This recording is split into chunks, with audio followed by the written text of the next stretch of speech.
a birth plan. Now, when I say birth plan, I don't mean asking ChatGPT to write you one, which is actually what I did a few months ago. What I do mean is creating a plan that really suits you and fits not only your vibe, but also your partner's and what's best for your baby. As I delved in a little bit deeper, I found out just how important a birth plan is, and my initial thoughts of my birth plan massively changed. Hi, my name is Emma, and I'm currently 33 weeks pregnant with a little girl, so coming soon, and I'm a prenatal yoga teacher. This channel is about all things pregnancy, birth, and I'm a little bit on the holistic hippie side, so if you're into that, then please do subscribe. What am I going to cover in this video? First of all, we're going to look at why education matters, no matter your background, no matter your views. Second, we're going to look at how everybody is different, and that means you're going to need a unique birth plan suited to you, your partner, and your baby. And finally, we're going to look at the birthing spectrum. So looking at the huge variety of birth plans and where you might fit in between. This is the first video of my birthing series where I'm going to be talking about all different aspects of birth and the research behind all these different aspects. So we're going to talk about cesarean, induction, when you're most likely to give birth, natural birthing, more medicalised system of birthing, so that you can educate yourself and figure out what's best for your birth. So if that does sound interesting, please do subscribe and click the little notification bell. Those videos are going to come out very soon because I have limited weeks. So I'm 33 weeks now, so in the next month I'm hoping to get all of that series out, so do subscribe to the channel for that. The day that you give birth is going to be one of the most memorable of your entire life, no matter how it turns out. It has the potential of being one of the most beautiful days and moments of your life, or being one of the most traumatic. And there's a huge spectrum of experiences in between. For a moment that is this important, this isn't something that I would trust into one person's hands. For example, a doctor, a midwife, a doula, or a partner. Many women will say to me, my doctor has 7 years of medical training and 20 years of experience. I'm not going to do any research. I trust them and I will hand it over to them. And while the basis is quite right, they're very well trained, for something so personal to both you, your partner, your baby, your expectations, it's not something I would hand over to one person. An analogy that I've come up with for this is, it's like deciding to get married and being like, I don't really care about the wedding, so I'm just gonna let a wedding planner handle the whole thing and just show up on the day. And you're there and they're like, oh, get into this boat on this river, and you're like, okay, sure. And now we're going down a waterfall, and you're like, I don't want to go down a waterfall. Well, you're already in the boat. There's no other way of getting to the aisle. And this is a very extreme and weird scenario that I just made up. But this is kind of what it's like for birth. And if we don't know what to expect, and our doctor doesn't deeply know us and our partners and our wishes, our desires, the kinds of personalities that we are, it's not going to be a birth experience that fulfills us. And for such an important day, and it's not just like a wedding, which is purely emotional, it's also a very physical experience. So this is why education really, really matters. Now, how is birth different for everyone? I mean, I touched on it a bit there, but even personalities are very important. So I am a very much, I'm an emotionally led person. I naturally lent heavily towards natural birth and holistic birthing. I just want to do it the natural way. Whereas my husband is a logical thinker.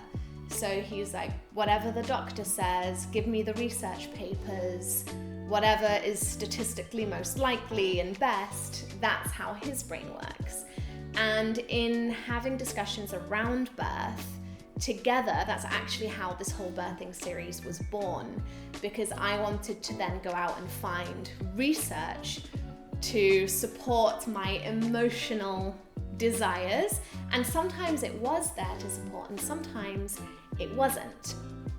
And so it really matters what kind of a thinker you are, what kind of a person you are, and your partner as well, first of all. And things like, how important is uncertainty to you, or predictability?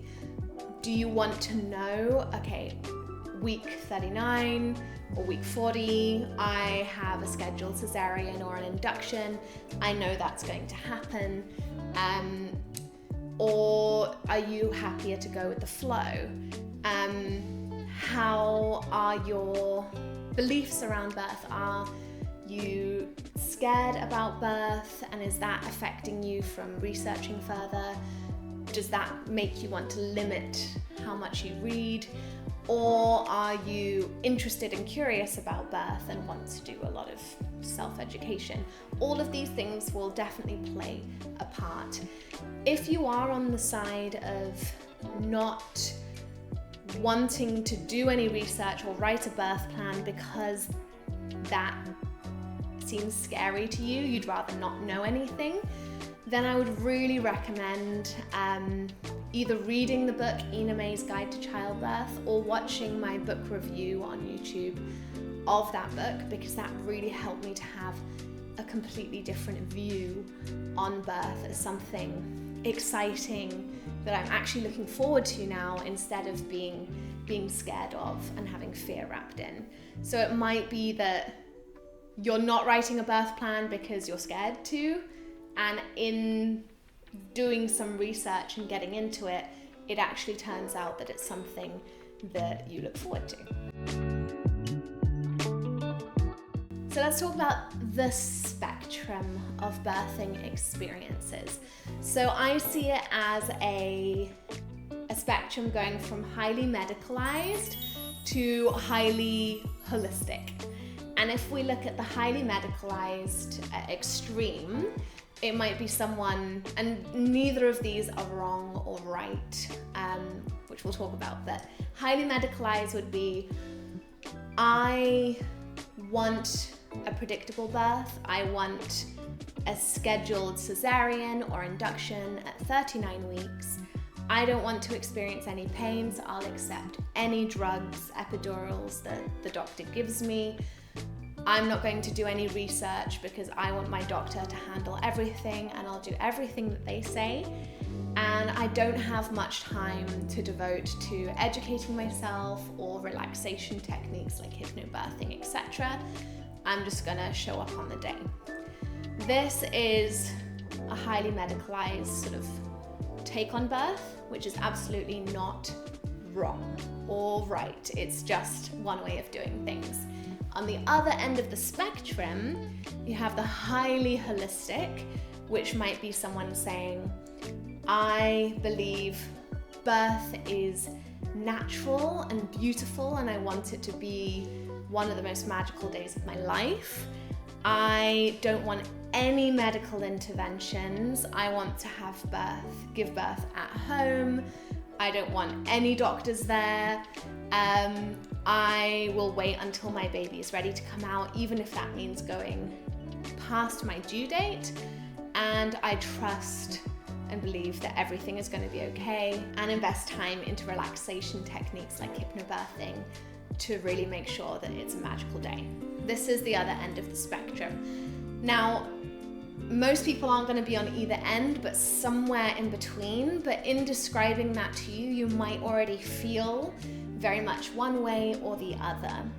And in this birth series, I hope that you learn enough about the different parts of birth to kind of pick and choose what you want to take from both sides to find the ideal balance of a birth plan for you. And it's not quite as simple as it sounds, because it might be, I trust my doctor for everything, but I'm going to take a bunch of these natural things that I want to do. And sometimes they don't actually fit together. Or sometimes you take a few steps down the medicalised system and realize that you can't turn back and go back to the natural route. And that's kind of the analogy of the stupid waterfall wedding. Once you're on the boat, you need to go down the waterfall. And that's something that I think a lot of people don't realize when they don't make a birth plan, that they follow their doctor to a point and then they say, oh no, I don't want that. And at that point, it's like, well, you have to have that because you did this, this, and this. So this is why it is important to be educated. And in the process of getting educated, I hope that, you get even more excited about birth. But maybe that's not necessarily the case. I'm just really excited. I can't wait to go into labor. So please stay tuned for the next video in my birth series. It's going to be birth timing.